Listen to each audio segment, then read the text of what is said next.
Hello and welcome to my video. If you're new here, hi, I'm Lex. Today we're actually going to be visiting an island inspired by Fallout. I have never played Fallout myself, but the island creator Etta Fretz over on Instagram has been kind enough to let me know some of the lore. To start out with, Etta has left this outfit by Resident Services, so if you visit you can also get into the Fallout vibe, but let's check out the island map. This island is called Vault. As residents here we have Etta, and then we have Phil, Tabby, Butch, Cephalobot, Groucho, Ribbit, Piper, Henry, my birthday twin, and then Kiki, my favorite villager. What are the chances that they're side by side like this? And then we have Rattle. The dream address is there on the screen if you'd like to visit along with me, which I always recommend. I think it's great. And I just like to start by saying I'm really intrigued by this terraforming style. We've got like a very blocky terraforming setup. I do believe this is part of the diamond settlement in the game, and so that's like a border for the city, the settlement, but let's go check it out. Coming from the airport, you first encounter the Red Rocket gas station here, which, according to Etta, is where you meet your companion Dogmeat, who is represented on the island by Butch, but could also be this little doggo, that little pupper. I think the important context here is that Fallout is a post-apocalyptic game, and it has a 1950s aesthetic. It's like futuristic 1950s, post-apocalyptic 1950s. Butch does happen to be home, so we can go in and check this out. But yeah, this is one of the first places you encounter in the game, apparently, where you meet your companion, Dogmeat. Let's go meet Dogmeat. All right, here is the interior of the gas station. Love the details here. You can already kind of see the vibe of the island, the destruction, the fact that it's post-apocalyptic. It is not, you know, some really nice, well-kept place. We've also got this like radioactive garbage here, which is cool. I think it's funny that there's Nuka-Cola. I'm guessing that's from the game, in which case, wow, what a problematic little soda. But yeah, here's Butch, who is Dogmeat. As we go along the island, I'll tell you some other villagers that are meant to represent characters from the game. I think that's just such a cute detail. Just to really quickly, we're up pretty close to the left side of the island, so I wanted to go ahead and explore this area really quick, but we've got just clearly dilapidated areas. These roads have these broken down cars. This area is right next to Resident Services. Got this little area. Oh, I think that's meant to be like an electric fence sign. That's cute. So we've got a little farm, Abernathy Farms, apparently, also from the game. So that's cute. And then if you go to the left over here, another area from the game is the Museum of Freedom. So the museum is up here. The robot hero is also meant to represent the power suit that you wear in game. So I definitely forgot to mention that the Museum of Freedom is kind of where your like first quest in the game is, and it's where you meet the Minutemen, and those are apparently a group you run into throughout the game. So that's pretty cool, a really cool detail. So, you know, there, well, that's you, that's us. Also, this jacket kind of makes me feel like Rick Grimes. This monster statue is meant to represent Deathclaw, and that is apparently the first big battle you have in the game. So that's a cute detail as well, kind of keeping it relevant to the game. I'm also assuming that all these giant bug models we're seeing are representative of perhaps like radioactive creatures. Like creatures are perhaps different, bigger in the game. Like I said, I've never played, but I'm just going off of some context here. We've got a lot of biohazardous waste. Maybe radioactive here on the beach. Cute.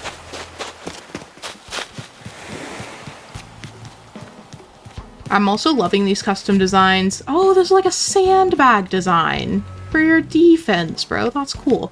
I will put all of the custom designs that Etta has provided in the description for you all if you would like to check them out yourself.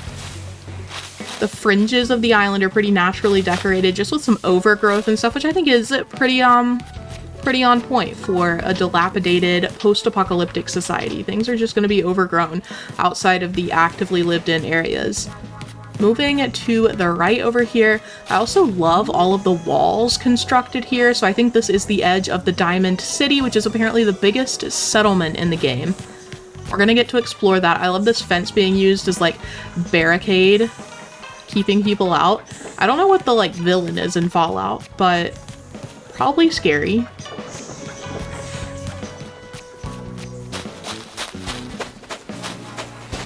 This beach has some decor. Look at this. We've got like an active UFO. Oh. Dropping an alien. Creepy.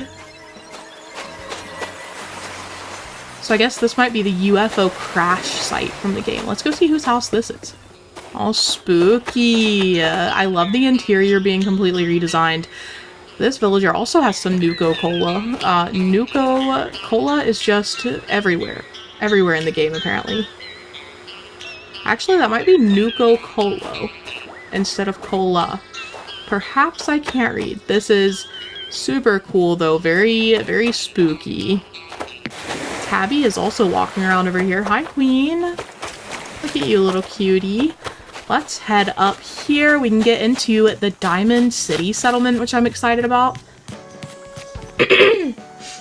You'll have to tell me if this thinker statue is a reference to the game, because if so, cute. And just to get a look, it's a very well fortified little settlement. Lots of scrap metal, it seems, built up here.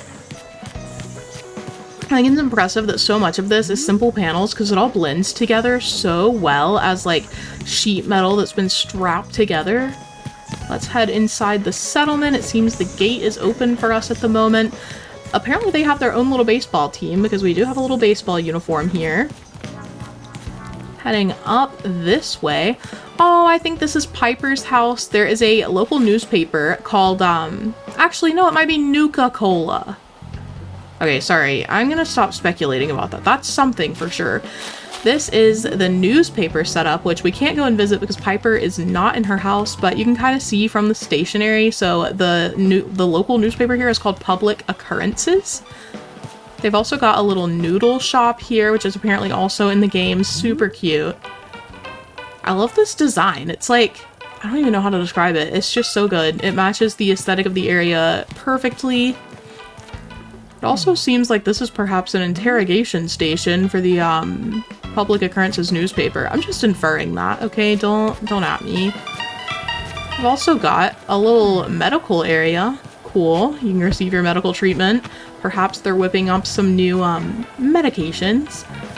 We've also got Cephalobot here, who is meant to represent another character in the game, Codsworth, who is your first companion. According to the game lore, Cephalobot, or Codsworth in this situation, is a synth, which is like a robot-like human. We'll see more on that lore later, but Cephalobot here, Codsworth, is actually meant to be at a different point of the island. He's just exploring right now. We'll talk about that later. Also coming this way, here we have the Dugout Inn. Let's go and explore. So here is the Dugout Inn. Groucho is a happy leader of the baseball team. That's what I'm assuming. He's got a very sad little interior here, but kind of homey. Look at his little succulent plant. Look at him manifesting some greenery in here. He's also got his little baseball glove and bat over on the shelf, so that's cute. He does have the vibe of someone who would run a baseball team, doesn't he? Back behind the Dugout Inn, the settlement does continue. I love this like patchwork ground. Here we have another villager home. I don't think they're home either. But cute. Then down here, I think this might be the radio station, if the villager happens to be home for you. Let's head this way. There's also a little lounging area up here. Cool, cool. This is apparently the water plant, which I think is fitting. They have to treat their water somehow to survive. Let's go see what this interior looks like. Oh my gosh, this is Rattle! Of course he would be in charge of treating the water. He's a little creepy, But this is very dreary. Very industrial, though. I think the layering in the settlement is really well done. I don't know, I just appreciate how everything lines up, comes together. There was also something over here that I wanted to explore. I saw a staircase over here, so we go over the Dugout Inn. There's also this very tempting button. If that controlled some nukes, I could not be trusted, actually. Let's head this way.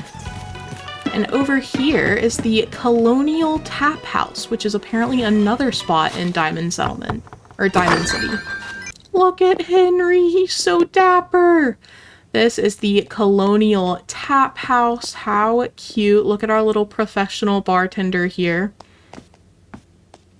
I could really go for whatever this like coffee-like drink is right now. Heading back out this way, I just want to finish up exploring the Diamond City settlement. If you go past the little noodle shop, oh, I think we can actually go this way too. Between public occurrences and whatever this little area is, that's a little suspicious. Heading this way. First of all, a little rest area. So much space to hang out.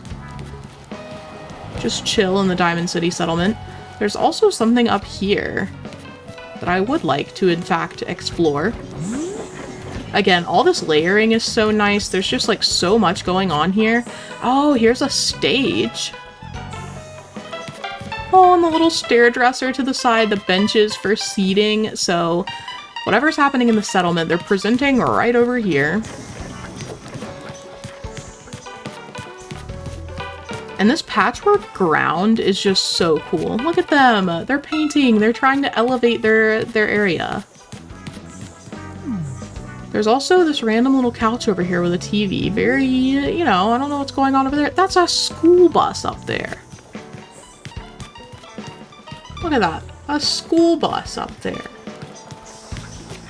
Interesting. Honestly, a little, oh, look at Kiki in the background. I was gonna say a little ominous, and then she appeared in the back staring at us with her bright eyes. That was kind of good timing, Kiki. Thanks for coming. We also have this house back here, who is another companion that you meet, apparently. They're not home right now either because they hate me, but it's Ribbit, who is meant to represent Nick Valentine. I also assumed that Cephalobot was a synth. Ribbit is for sure a synth. Nick Valentine, I think so is Codsworth. I was basing that based on the fact that they're both little robot villagers. Oh, there's a little bridge over here. Where am I going? Apparently, this area is the Sanctuary. So the Sanctuary is the actual first place in the game. This is where you're meant to meet Codsworth. Cephalobot is just out walking around instead. Seems like he's got his own little farming setup here. The Sanctuary is, in fact, a sanctuary. They have their own food and everything. So this is separate from the Diamond City settlement. Just beside the Sanctuary over here, we do have the Drumlin Diner. This villager is also not home. They're just they're protesting the fact that I'm on the island, actually. But that's another little area in the game that you can explore if you happen to visit this island yourself and the villager is home. And then on the beach, there are some dilapidated little yachts. This is just behind the Museum of Freedom, by the way, if you wanted some insight into where on the island we are right now. I'm gonna head back through the settlement to check out the right side of the island. But oh look, this little house. Nick Valentine has his own little farm back here as well. We have some independence happening. That could also just be the farm for Diamond City. I could be silly.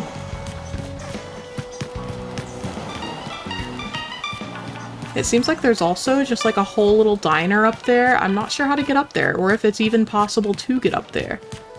But there are like diner vibes happening up there, little chairs and stuff. I'm also just now looking at the decor here, and it seems like there's a little weapons area here. They've got a sword, they've got an axe, a katana. They're arming the people. This is the little armory.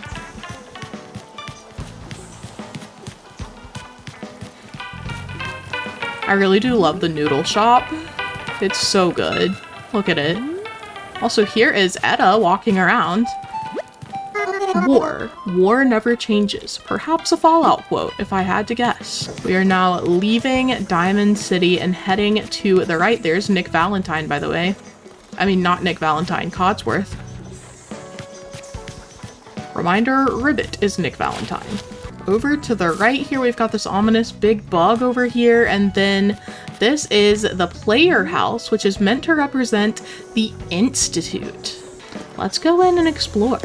All right, here's the first room. It's like very clean and like That makes it suspicious in a post-apocalyptic world. What do you mean it's so pristine? Apparently, the Institute is a scientific group that made the sense, and they work in a secret underground lab. So let's pretend that's where we are right now.